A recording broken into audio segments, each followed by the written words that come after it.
Eh bien, bonjour, je suis Jean-Marie Butin, ingénieur avant-vente chez Dassault Systèmes. Et aujourd'hui, je voudrais vous parler d'un sujet qui concerne le manufacturing, parce qu'en fait, euh, on va parler de comment aujourd'hui le digital manufacturing finalement est au service de la conception. Pour ça, avant d'entrer dans le cœur du sujet, je voudrais vous donner une overview de ce que sont les 4 piliers du manufacturing chez Dassault Systèmes. On va d'abord avoir la partie conception. Donc dans cette partie conception, on va vraiment être au plus près du produit. On va voir comment le produit a été conçu, étape par étape, sous-assemblage par sous-assemblage. Ensuite, on va regarder la partie simulation. Donc là, l'image la plus simple, finalement, ça va où est un flux de production dans une usine, ou alors à la fabrication directement du programme robot lors de l'usinage. Si on prend un peu plus de recul, parce que là on a des vues assez macro au niveau de l'usine, on va prendre une vue un peu plus macro au niveau global de l'usine et on va voir finalement l'exécution de cette usine à travers les logiciels de type MES. Donc c'est vraiment la vie de tous les jours. Et après on aura d'autres solutions qui vont nous permettre d'avoir une vue globale de toutes nos usines dans le monde. Ce qui va nous intéresser aujourd'hui, c'est vraiment la partie conception et simulation.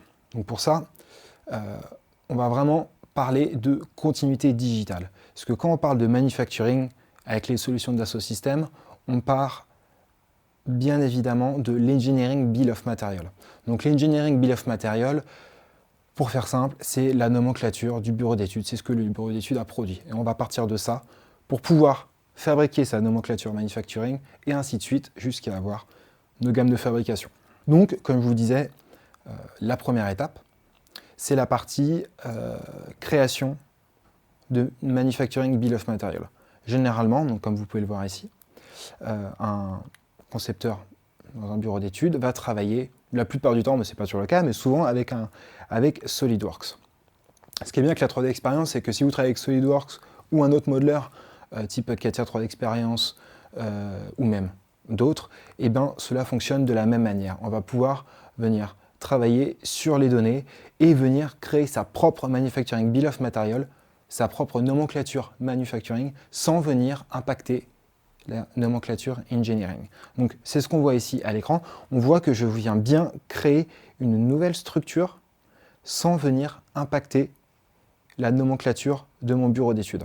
Quand on parle de 3D expérience, la 3D est au centre. C'est-à-dire finalement que juste avec une action de drag and drop et en sélectionnant mes éléments 3D, je vais pouvoir très facilement venir construire ma nouvelle arborescence.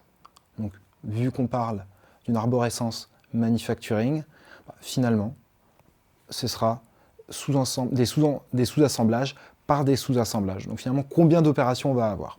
Donc c'est ce qu'on fait ici. On vient créer nos manufactures assemblées et on dit de quels composants il est constitué. On voit bien avec la différence côté engineering qu'on a une nomenclature à plat, c'est pas toujours le cas, mais ici on a une nomenclature à plat côté engineering, et on va avoir une nomenclature définie par niveau côté manufacturing. D'autres intérêts de la nomenclature manufacturing, c'est qu'on va pouvoir venir ou simplifier, c'est-à-dire retirer des éléments en comparaison à notre nomenclature engineering, ou venir en ajouter d'autres. Typiquement des vis qui ne sont pas nécessaires à la nomenclature engineering, ou même des éléments de type peinture ou colle. À la fin, on a donc notre MBOM, donc Manufacturing Bill of Material, qui est terminé. L'étape suivante, ça va être de venir y associer des temps. Donc, pour y associer des temps, je vous parlais tout à l'heure de continuité digitale, et ben, on repart de la même donnée. Donc on voit bien notre arborescence sur notre structure. On voit tout en haut notre Engineering Bill of Material. Ensuite, on voit notre Manufacturing Bill of Material. Et là, je viens à l'instant de créer l'objet qui va porter mes gammes.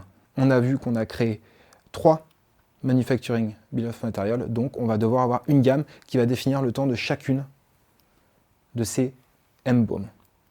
Mais encore une fois, on est sur un logiciel où tout se passe à l'écran en 3D avec des actions de drag and drop. Donc on crée nos liens assez facilement et par quelques drag and drop, on vient venir simplement associer les éléments de notre MBOM à notre gamme. Ensuite, il ne nous reste plus qu'à définir notre gamme. Donc pour la définir, en fait, c'est juste venir expliquer quel assemblage, quelle part doit-on charger avant quelle autre part, pour finalement, à la fin, avoir une première estimation de notre temps d'assemblage global. Donc c'est ce qu'on est venu faire ici. On voit à gauche qu'on a deux opérations de chargement et on a notre opération d'assemblage pour avoir finalement la vue sur notre Gantt. Chose importante, on est venu ici mettre ce qu'on appelle un lien de prédécessance. Un lien de prédécessance, c'est juste spécifier qu'on va d'abord devoir venir charger une pièce, puis ensuite venir en charger une autre. C'est important parce que sinon on va se retrouver avec deux pièces qui vont se charger en même temps, alors que ce n'est pas possible. On a fait notre première gamme d'assemblage et on va ainsi pouvoir répéter l'opération 3 fois parce que nous avons 3 manufacturing assemblies dans cette structure. Donc de la même manière, je viens définir mes opérations de chargement. Donc il se trouve que l'une des opérations de chargement, finalement, on vient réutiliser la sortie de l'opération d'assemblage précédente. Et ainsi de suite, on voit à l'écran notre produit s'assembler jusqu'à avoir notre produit final. On l'a vu, pour chaque gamme, on va avoir un temps sur notre Gantt et on aura finalement pour notre assemblage total aussi une vue sur notre temps. On ne le montre pas ici dans nos vidéos, mais il y a des fonctionnalités qui sont très intéressantes lorsqu'on travaille avec la 3D Experience. Je pense notamment à une fonction qui s'appelle le BI Essential. C'est une fonctionnalité qui va nous permettre de s'assurer, ou en tout cas de nous faire savoir quels éléments nous avons consommés ou de la Engineering Bill of Material ou de la Manufacturing Bill of Material.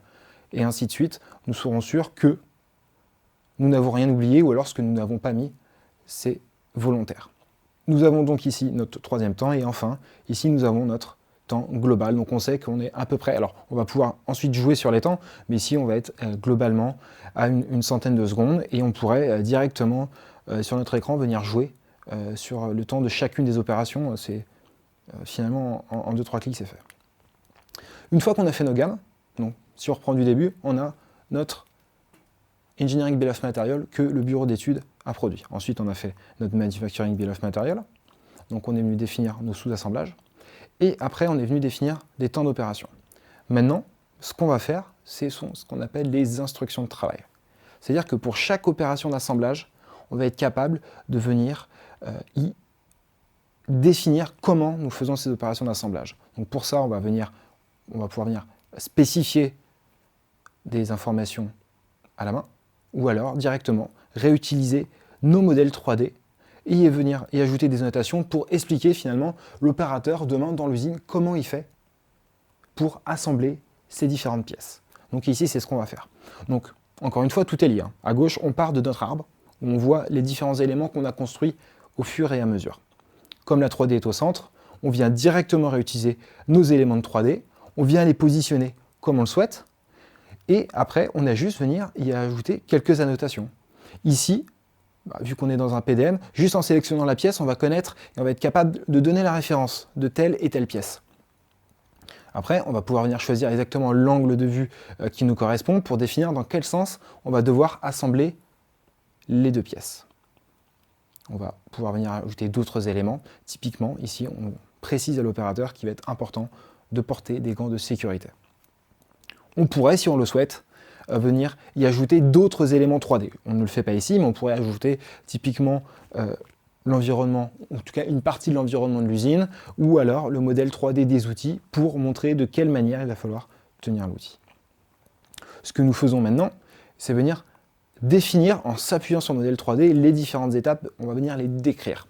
Donc ici, on a un exemple assez classique, on imagine qu'il y aura 3 étapes pour pouvoir venir faire l'assemblage. On va venir ensuite définir qui, une fois que l'opération d'assemblage sera faite, qui va devoir venir signer pour pouvoir valider que l'opération a bien été effectuée. Et enfin, si on le souhaite, on va pouvoir aussi venir demander des prises de mesure pour s'assurer de la qualité de l'assemblage. Une fois qu'on a tous ces éléments, finalement, on n'a plus qu'à exploiter ces instructions de travail. Donc ici, je vous affiche à l'écran un exemple d'instruction de travail qui a été construite. Donc c'est généralement des des instructions qu'on va être capable d'exploiter ou directement sur l'interface web via la 3D Experience ou via du format HTML qui seront mis finalement à la disposition des opérateurs dans l'usine. Ici, donc on vient de voir toute la partie conception. Embaum, gamme, instruction de travail. C'est assez clair, hein, les trois ils se suivent. C'est vraiment le cœur quand on travaille dans la 3D Experience et qu'on souhaite faire du manufacturing, on part de ça. Et une fois qu'on a fait ça, on va pouvoir utiliser toute la puissance de la plateforme pour aller encore plus loin. L'étape suivante, ça va être de digitaliser, de virtualiser son usine finalement. Donc pour faire ça, on a différentes manières de le faire. On va avoir, la plupart du temps, ce qu'on va faire, simplement, c'est qu'on va concevoir, ou on va utiliser les données des machines de nos fournisseurs. Si on ne les a pas, on va les concevoir nous-mêmes, ou on va même pouvoir, pourquoi pas, scanner ces modèles pour pouvoir venir les intégrer finalement dans notre plateforme, dans la plateforme 3D Experience, et ainsi avoir notre environnement global. Ici, on a un exemple où en fait on est venu scanner une usine entière. Donc ça veut dire qu'on a un nuage de points qui est énorme. Mais avec la plateforme 3D Experience, on est capable de gérer ce type de nuage de points et de travailler dedans dans une manière très fluide. Comme on peut le voir à l'écran, je le manipule très simplement. Et on a un cas assez simple, c'est qu'on est venu, et on va pouvoir jouer sur ce nuage de points, on est venu retirer une partie de la ligne d'assemblage qui a été scannée pour pouvoir venir y insérer la nouvelle ligne qui a été modélisée. Donc ça nous permet de s'assurer que la nouvelle ligne modélisée rentre bien dans l'espace qui lui est attribué. Ici, on a une autre vue d'une usine, en tout cas d'un morceau d'une usine, où cette fois-ci, tout aura été modélisé à la main, ou comme je vous le disais, avec des données 3D qui ont été fournies par les fournisseurs des machines ou fournisseurs robots, par exemple. Le but, maintenant, ça va être de venir, vu qu'on a défini les gammes, dans les étapes précédentes, ça veut dire de simuler directement dans notre usine cette gamme d'assemblage. Et donc, ça veut dire qu'on va être capable de venir pour chacune de nos opérations d'assemblage y associer une machine. Quelle machine fait cette opération? Pendant combien de temps elle va travailler? Quel opérateur va faire cette opération? Où doit-il prendre une pièce? Et jusqu'à quel endroit il doit l'amener? On a parlé d'un opérateur, mais ça pourrait très bien aussi être un AGV, donc un petit robot qui se déplace, qui va pouvoir transporter des pièces. Donc tout ça, on va pouvoir le simuler, avoir des KPI en temps réel, et on va d'abord travailler sur une simulation pour savoir typiquement en une journée combien de pièces je vais être capable de fabriquer. Une fois qu'on a notre modèle à plat, c'est là où il y a un énorme intérêt, c'est qu'on va pouvoir venir optimiser notre ligne de travail. Pour ça, on va pouvoir venir y ajouter typiquement des contraintes sur chacune des machines. Donc une contrainte, ça peut être par exemple, on va programmer des défaillances qui arrivent toutes les heures ou toutes les 2 heures. On va venir préciser qu'un opérateur ne met pas toujours le même temps pour travailler sur telle gamme d'opérations ou une autre gamme d'opérations. Et ainsi, on va pouvoir être capable de simuler, par exemple pendant 1, 2 ou 3 mois, pour savoir un comportement de notre future usine. Et s'il y a des problèmes, on va être capable de venir les optimiser, les changer. À la fin, donc pour pouvoir exploiter ces informations, on a des reports assez complets qui vont nous donner de l'information sur chaque objet de notre usine, que ce soit machine, opérateur, stockage ou les convoyeurs, donc ces fameux AGV. Là, on est vraiment dans une vue assez macro de l'usine, c'est-à-dire que ce qui m'intéresse, c'est pas de savoir exactement le mouvement que fait la machine pour usiner, ce qui m'intéresse, c'est de savoir le temps que la pièce va passer dans cette usine. Quand on parle de simulation, on peut bien sûr aussi aller dans la vue micro pour chacune de ces machines ou chacun de ces robots. C'est l'exemple que je souhaite vous montrer ici. Ici, donc on va parler de virtual commissioning. Finalement, on va venir pour une ligne robotique entière venir définir exactement le programme robot qui ensuite pourra être exploité directement dans la réalité. Pour en avoir bien conscience de l'intérêt de ce type de cas d'usage, c'est que quand on installe une ligne robot chez un client, cela, sans un outil virtuel efficace, cela peut demander plusieurs semaines, voire plusieurs mois d'immobilisation d'un morceau de la ligne, car cela demande beaucoup de tests pour pouvoir venir installer chacun des robots, gérer les programmes, les automates et que tout fonctionne bien. Le but ici, c'est de venir faire toutes ces opérations de test dans la 3D Experience. Et ainsi, une fois qu'on fait les tests en réalité, tout fonctionne du premier coup. Un autre cas d'usage qui est assez intéressant ici, comme vous voyez à droite, on va pouvoir venir donc sur l'interface qui s'appelle Control Build, on va pouvoir venir directement simuler des tableaux d'opération d'opérateurs. C'est-à-dire que l'opérateur va pouvoir s'entraîner sur la plateforme 3D Experience. Il va pouvoir voir le comportement d'une ligne de production quand il clique sur tel ou tel bouton. Par exemple, tel bouton va venir ouvrir une porte et un autre bouton va venir provoquer un chargement. D'autres cas d'usage qui sont intéressants quand on travaille avec la plateforme 3D Experience, dans le contexte du manufacturing, c'est l'ergonomie. Comme je vous l'ai dit, on a une gamme d'opérations et pour chaque opération, on va être capable de venir y associer un mannequin et de venir faire des tests. Déjà, avant de faire les tests, on va même définir exactement l'ergonomie des mannequins qui travaillent dans notre usine. Et ensuite, on va pouvoir les mettre dans différentes positions afin de s'assurer s'ils sont capables de venir, d'atteindre en tout cas tel ou tel endroit de notre produit. C'est important parce que s'ils passent toute la journée ici pour faire un assemblage et qu'il y a une position qui est délicate, ça peut provoquer des blessures par la suite. Donc on va être capable de venir simuler ce type de choses avec la plateforme 3D Experience. Ici, typiquement, on voit que l'opérateur n'a pas la capacité d'atteindre l'extrémité de notre produit. On va avoir la capacité aussi de faire ce qu'on appelle des analyses roula. Donc, finalement, ces analyses roula, on va avoir sur le mannequin un jeu de couleurs, qu'on verra à la fin de la vidéo, qui va nous expliquer dans telle posture, quelle articulation se comporte bien ou mal.